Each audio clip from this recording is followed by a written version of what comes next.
त्यांच्यावरती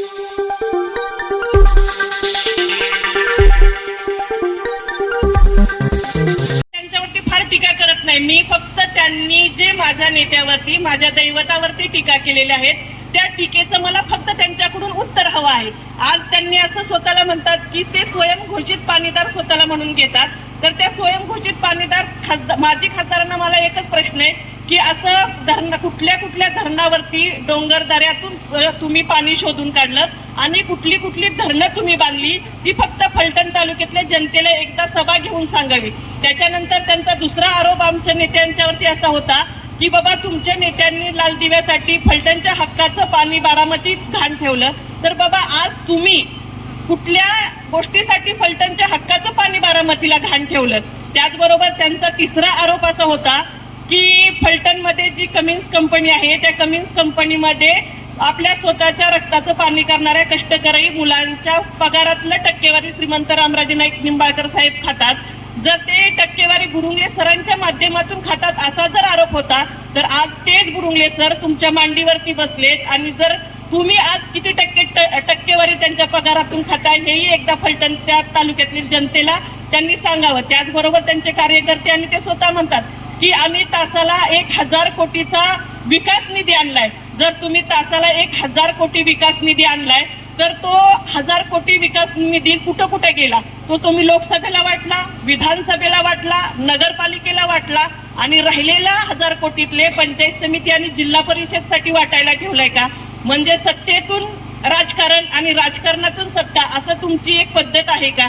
आजकालचं एक भाषण झालं, आपली सभा झाली, अतिशय उत्कृष्टपणे महाराज साहेबांनी आपल्या सर्वांना मार्गदर्शन केलं आणि त्यांचा जो भ्रमाचा भोपळा होता, त्यांनी जे तालुक्यामध्ये चुकीचं वातावरण निर्माण केलं होतं, लोकांना भूलथापा दिल्या होत्या MIDCच्या संदर्भात आणि ते त्यांच्या भूलथापा काल उघड पडल्या आणि उघड पडल्यानंतर त्यांच्या तळपायाखालची जमीन महाराज साहेब सरकली ना, दिवसभर ते पत्रकार परिषद घेतात आणि पत्रकार परिषदमध्ये मोठ्या बाता मारतात। ते महाराज साहेब त्यांच्या भाषणामध्ये बऱ्यापैकी सांगतील। आज आपण बघतोय की आपल्या जिल्हा परिषद गटाच्या उमेदवार रुपालीताई सरगर यांनी 5 वर्ष म्हणजे पूर्वी पण 5 वर्ष जिल्हा परिषद मध्ये काम केलेलं आहे, त्यांना काम करायचा अनुभव आहे आणि अशा अनुभवी व्यक्तीला पुन्हा एकदा आपण सर्वजण जिल्हा परिषद मध्ये सर्वात जास्त मताधिक्याने निवडून आणून देऊयात। त्याचबरोबर त्याच्या समोर जे विरोधक उमेदवार आहेत ते श्रीमंत रामराजे नाईक निंबाळकर यांचे सर्वात मोठे लाभार्थी आहेत। कुटुंबातला एक मेंबर म्हणून त्या व्यक्तीला महाराज साहेबांनी वागणूक दिली, त्याला बऱ्याचशा अडचणीतून सोडवलं आणि आर्थिक दृष्ट्या सक्षम झाल्यानंतर त्यांनी गुलाल तिकडे चांग भलं या हेतूनी जिकडे सत्ता तिकडे तो गेला आणि अशा निष्ठेची विष्ठा झालेल्या वातावरणामध्येही रुपालीताई सरगर या ठामपणे महाराज साहेबांच्या पाठीमागे थांबल्या आणि अशा व्यक्तींना खरोखर आपण मोठ्या मताधिक्याने निवडून द्याल यात मला काहीच शंका नाही।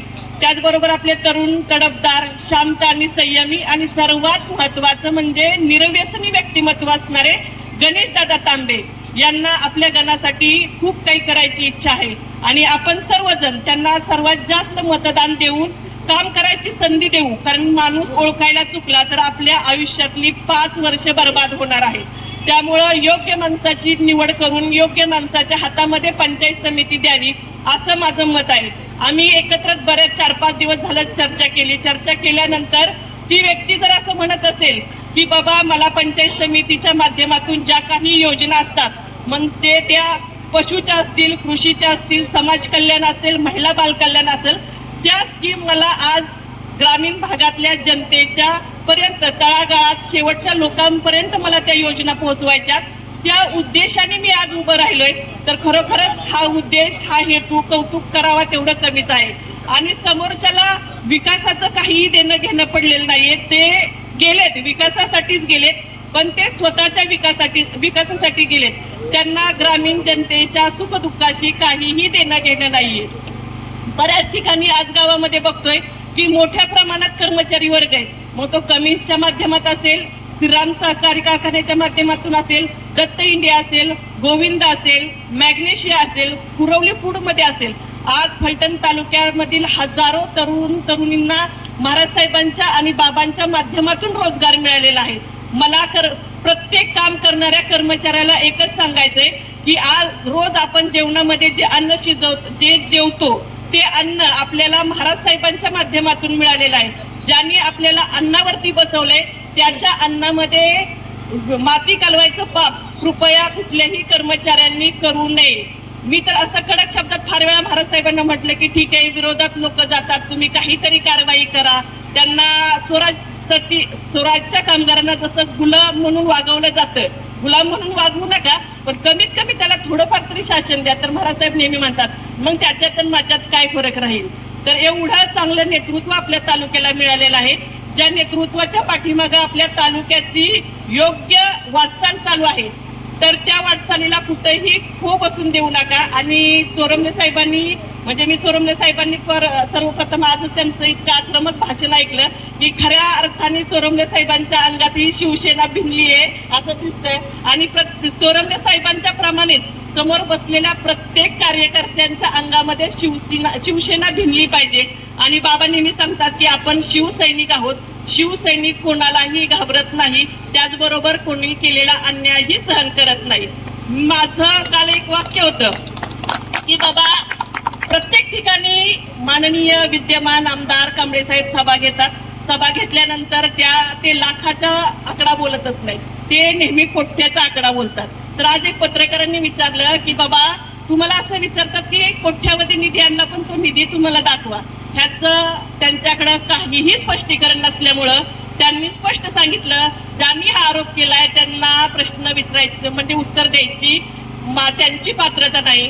तर त्या आमदार साहेबांना माझं म्हणणं एवढंच आहे की आमदार साहेब तुम्ही बीजेपीच्या विचाराचे असणारे, घड्याळाच्या चिन्हावरती निवडून आलेले आणि ज्या दादांचा राष्ट्रवादी पक्ष फलटणमधून संपवण्याचा विळा उचललाय त्यांनी आमची पात्रता काढायचा विचार करू नये. कारण मी एक शिवसैनिक आहे आणि जर आमची कोणी पात्रता काढत असेल तर त्यांनाही त्यांच्या भाषेत उत्तर देता आम्हालाही येतं. एवढंच जर तुमच्यात दम असेल तर त्या दिवशी तुम्ही निरा नदीच्या पाण्याचं दूषित पाणी म्हणून आला, स्टंट केला, मीडियाला ती बातमी दिली, तर तुमच्यात एवढी ताकद असेल आमदार म्हणून तर माझं एकच विनंती आहे महाराज साहेब की त्यांनी स्वराज्य कारखान्याचं जे दूषित पाणी साठण तलावात साठवलं जातं आणि ती आमच्या दैवताने आणलेलं पाणी आहे धोम बलकवडीचं, त्या पाण्यामध्ये ते दूषित पाणी सोडलं जातं. त्या पाण्याच्या त्या धरणाच्या खाली जवळजवळ 7 गावाच्या स्कीम पिण्याच्या पाण्याच्या स्कीम चालू आहेत आणि ते दूषित पाणी 7 गावांना पिण्यासाठी जातंय. ते दूषित पाणी शेतकऱ्यांच्या शेतात जातंय आणि त्या शेतकऱ्यांची शेती काही वर्षांनी नापीक होणार आहे. तिथल्या लोकांच्या मध्ये वेगवेगळ्या आजाराचं प्रमाण वाढणार आहे. तर जो स्टंट तुम्ही निरा नदीच्या काठावरती येऊन केला तो स्टंट तुम्ही स्वराज्य दूषित पाणी सोडताय त्या ठिकाणी जाऊन करताल का? केलं तर आम्ही नक्की तुमचं कौतुक करू. एवढं बोलते, थांबते आणि येणाऱ्या 7 तारखेला धनुष्यबाणाच्या समोरचं बटन दाबायचंय आणि आपल्या रुपालीताई सरगर आणि गणेश दादा तांबे यांना भरघोष प्रचंड मताने निवडून द्याल अशी मी सर्वांच्याकडे अपेक्षा करते. शेवटी उमेदवार कोण आहे ह्याच्यापेक्षा उमेदवाराच्या मागचं नेतृत्व कोणाचे, जे शांत आहे, जे संयमी आहे, जे सुसंस्कृत आहे आणि ते आजपर्यंत तुम्हाला ज्यांनी सुरक्षित आयुष्य दिलं, तुमच्या पुढच्या पिढीलाही सुरक्षित आयुष्य हवं असेल तर अशा सुसंस्कृत नेतृत्वाच्या पाठीमागं तुम्ही राहाल असा विश्वास व्यक्त करते. आणि भिवाई देवीला मी विनंती करते की कांबळेश्वर मधून सर्वांनी चांगला निर्णय घ्यावा आणि आमच्या दोन्हीही उमेदवारांना प्रचंड मतांनी निवडून द्यावं अशी आईच्या चरणी प्रार्थना करते आणि थांबते. धन्यवाद.